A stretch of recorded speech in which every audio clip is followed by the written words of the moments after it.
Bonjour et bienvenue sur lespetitsmoinas.com. Alors aujourd'hui nous allons aborder le thème des vergetures et la question du jour est de savoir, y a-t-il un moyen d'éviter les vergetures pendant la grossesse? Y a-t-il des astuces? Y a-t-il une potion magique à appliquer pour éviter d'avoir des vergetures sur le ventre pendant la grossesse? Alors je dirais que non.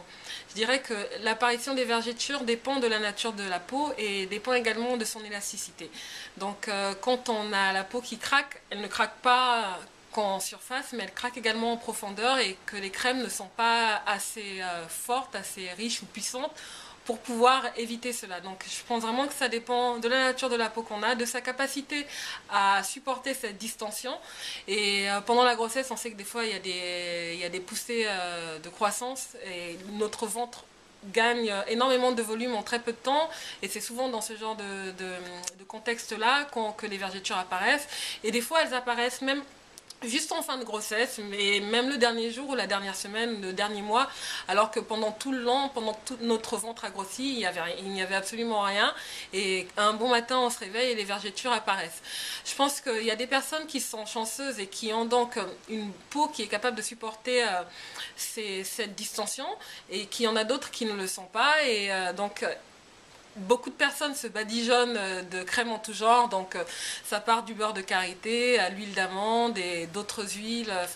Et pour ces personnes-là, il y en a beaucoup pour qui les vergetures sont apparues malgré tout, et j'en fais partie.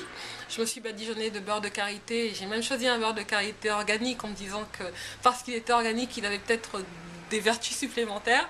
Et en badigeonnant matin et soir tous les jours jusqu'au dernier jour de ma grossesse, j'ai pourtant eu des vergetures qui sont apparues le dernier mois de ma grossesse.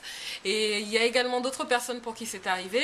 Et par contre, il y a les personnes chanceuses qui, elles, se sont badigeonnées de crème, huile, en tout genre, et qui n'ont pas eu de vergetures, et qui auront tendance à dire que grâce à ces crèmes-là, elles n'ont pas eu de vergetures. Mais le problème, c'est qu'on ne saura jamais si elles ne s'étaient pas badigeonnées de ces crèmes-là, si les vergetures ne seraient jamais apparues. Donc on ne peut pas réellement tirer de conclusion en se disant que c'est grâce à cette crème que des vergetures ne sont pas apparues, parce qu'on ne sait pas quel aurait été le schéma sans ces vergetures. Mais dans tous les cas, je pense que les vergetures sont là maintenant et que il faut vivre avec et apprendre à les accepter. Et donc notamment, j'avais lancé sur la page Facebook Les Petits Moinas un petit sondage qui était de savoir si on avait des vergetures qui apparaissaient sur le ventre. Est-ce qu'on serait capable, oui ou non, de se mettre en maillot de bain 2 pièces, que ce soit à la plage ou à la piscine? Et je suis contente de voir que c'est assez partagé, que c'est 50-50 en gros, qu'il y en a beaucoup qui oseraient se mettre en maillot de bain 2 pièces, et oser c'est un gros mot, et qu'il y en a d'autres qui ne se mettraient pas en maillot de bain 2 pièces. Et donc par rapport à ça, je voulais juste vous inviter à regarder une vidéo que j'ai postée sur la page Facebook Les Petits Moinas. C'est une vidéo en anglais, mais c'est une vidéo où il y a pas mal de femmes qui témoignent. On ne voit que des ventres marqués par la grossesse, donc des ventres un peu flasques, des ventres tout mous, des ventres avec des vergetures également.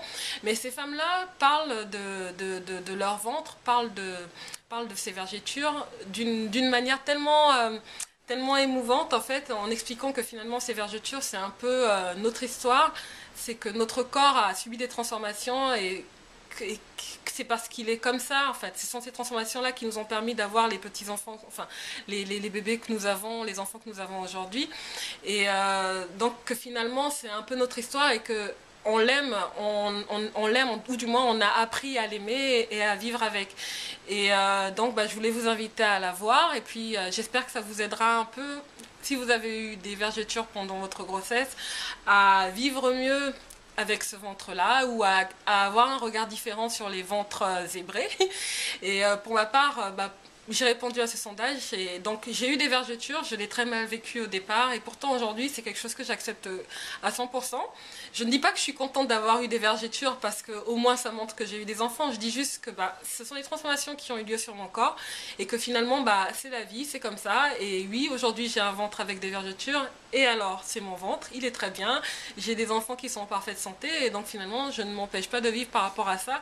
Et à vrai dire, le regard des gens m'importe vraiment très peu, parce que ce ventre-là, s'il est comme ça, c'est pour une raison valable, quoi. Donc, acceptez vos vergetures, ou ne les acceptez pas, mais dans tous les cas, je pense que la tolérance finalement, c'est vraiment ce qui compte. Donc, y a-t-il un moyen d'éviter les vergetures qui était la question du jour? Je pense que non. Après, si des mamans pensent autrement et sont certaines à 100% qu'il y a des crèmes miracles qui sont capables d'éviter d'avoir des vergetures, alors je vous invite vraiment à venir sur les petits moinas pour nous donner vos astuces, pour témoigner. On vous attend nombreux et nombreuses sur la communauté des petits moinas parce que les questions des mamans méritent des réponses. Voilà, à très bientôt.